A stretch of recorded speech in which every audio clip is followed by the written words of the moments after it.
sarayında toylar başlamazdan əvvəl şəhidlərin ruhunun yad edilməsi və eyni zamanda dövlət himninin səsləndirilməsini necə qarşılayırsınız? Məqsədə uyğundur. Yaxşı qarşılayıram, çox müsbət qarşılayıram. Çünki o şəhidlər bizim bugünkü belə rahat yaşamağımıza deməli onlar öz canlarını qoyublar. Öz canlarını qoyublar qanları hesabına, özlərinin şəhidlik zirvəsinə yüksəliblər. Ona görə də həmişə bütün toylarda birinci onlar himnimiz çalınmalıdır. Çox gözəl fikirdir. Mən elə 2 gündür Xocalıdan gəlmişəm. Böyük quruculuq işləri gedir o şəhidlərimizin sayəsində. Toyumuz da olsa, hər bir tədbirimizdə ümumiyyətlə Azərbaycanın himni və şəhidlərimizin yad olmağı bu bizim necə deyirlər, milli qürurumuzdur. Gələcək nəsillərə bir örnəkdir.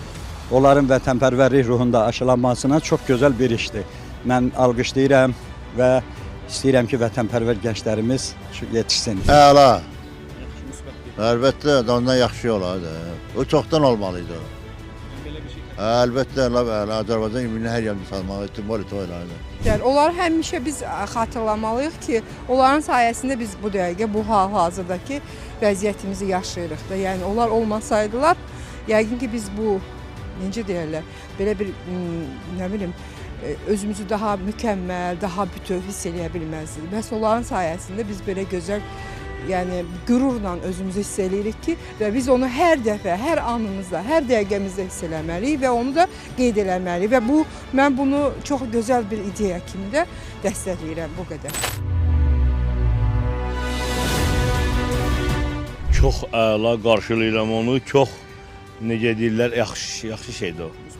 Çox müsbət. Ona görə ki, bizim bugünkü gündə əmin-amanlığımız da hamısı o şəhidlərimizdəndir. Mən özüm də 1-ci Qarabağ döyüşlərində iştirak eləmişəm.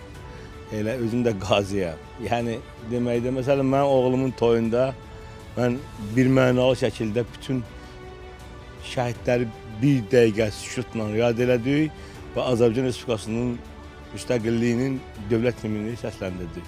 Şəhərlərin yad olunması, ondan dövlət himninin səslənməsi yaxşı halda, müsbət halda. O hər yerdə elədirsə çox əla. Müsbət bir haldır. Şəhidlər yaddan çıxmamalıdır. Biz onların hesabına indi ürək dolusu danışırıq, Xankəndiyə getmək, Şuşaya getmək, digər işğaldan azad olmuş ölkələrə hamının ayaq açması, köçkünlərin, məcburi köçkünlərin öz yurtlarına qayıtması onların hesabınadır. Onlar bir an belə yaddan çıxmamalıdır. Nəinki toylarda, hər bir məclislərdə. Onlar bizim başımızın tacı, ürəyimizin qüvvəsidir. Onlar hər saniyə insan bir gündə nə qədər su içir, onu bilirsən. Bu ondan da vacibdir insan üçün. Çünki biz onların hesabına belə gəlib oturmuşuq burada, dincəlirik. Biz onları baş əqirik həmişə. Çox gözəl, nədansa, həmişə. Çox bu, onu şənliklərdə elə sözləri demək, o bizim başımızın ucallığıdır. Burada əksiklik yoxdur. O şəhidimiz də var, qazımız da var, nə bilim neyimiz də var. Onlar hamısı bizimkilərdir. Biz onları yad eləməsə biz insan ola bilmərik. Lazımdır və həmmimiz onu gözəl qarşılayırıq. İstəyərəm bütün şadlıq evlərində belə olsun. Bütün tədbirlərdə keçirilsin. Belə olmalıdır.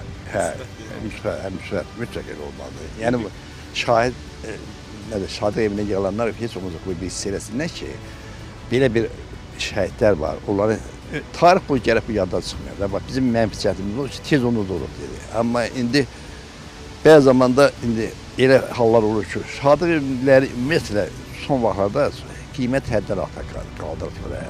Bəzi zamanda həddən çox adam çağırırlar.